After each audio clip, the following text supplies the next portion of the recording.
Hello and welcome back. Today we are looking at the twin Krohkur. Now you might have noticed that I have skipped the singular Krohkur because, to be honest, in comparison, although they are quite largely the same, they're also quite vastly different. As well as the fact that the singular Krohkur was, for me, completely fucking diabolical. Damage wise and stat wise it was fine, it's a single-handed sword. Just a sword, and it was slower than some heavy axes within the game, or hammers, and it's just like, this is just shit. So the twin Krohkur, sad to say, as well, really, its attack speed is actually really shit. However, with a bit of modding and a little bit of know-how, really, there is a way around that. And for those that know me, this has replaced my dual Camus Prime. And if, like I said, if you know me, that probably comes as a massive shock. Now again, we have some wacky numbers. Critical chance is at 19%, status chance is at 33%, and the critical multiplier is at 1.7, so we do have some wacky numbers going on.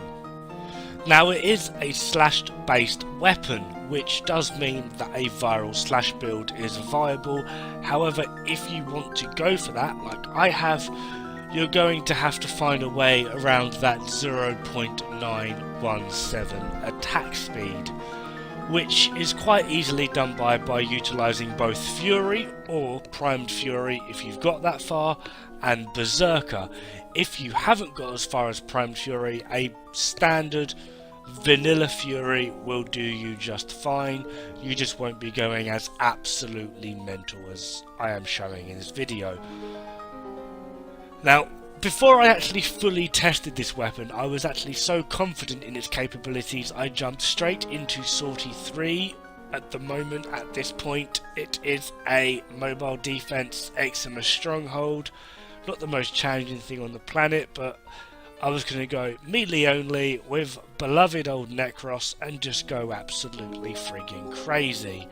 And lo and behold, it did not disappoint. It chewed through everything pretty darn easily.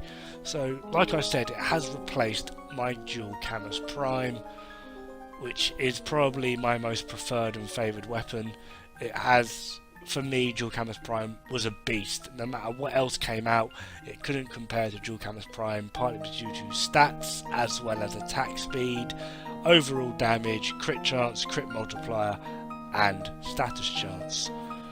Anyway, what you are seeing here is me versus 4 different groups. I've got 5 corrupted bombards, 5 heavy gunners, 5 corpus techs, and 5 ancient disruptors. And to be perfectly honest, damage wise, I make absolute mincemeat of them. It's just trying to keep up with the whole lack of health gain within the simulacrum with Necros, because I can't help it. I love me my Necros. So overall though, really, this series of weapons that I've got is called Is It Worth It? And to be honest, this is probably the first weapon where I'm actually going to have to give a straight answer. Twin Krohkur, is it worth it? Fuck yes. That's it. It's absolutely amazing. For me, at the moment, this is the best weapon in the game. Now, obviously, it's a dual sword, so we have a new dual sword stance, and on that, I'm just going to go into a little bit of, is the dual sword stance worth it? Well, no. Kind of. Yes. No. It's better than Swirling Tiger and Crossing Snakes. It's better than them, unless you're using Twin Balsac, in which case you're going to want to be using Swirling Tiger. That's another matter altogether. So yeah, yes, this weapon is so totally worth it. The new stance that comes with dual swords if you're in the Plains of Ardlung, you have to start doing bounties to get it. There's a lot of hype about the new stances at the moment, but I'm pretty confident that's purely because they're new. That's all it is. It's new and shiny. Let's all get excited. But really, this weapon is, as a dual weapon goes, it's completely the best. Me personally, I would say it is the best melee weapon. However, that is just purely due to the fact that it simply fits how I play. I tend to use my loadouts, I don't really tend to deviate from my loadout, so my Necros Prime generally has the same weapons on it all the friggin' times. This has completely removed dual cannons Prime. This is 5 corrupted heavy bombards, and I'm about to rinse through them like they are nothing. They're level 150 and they are gone. That was it. This is them. Game over. Goodbye.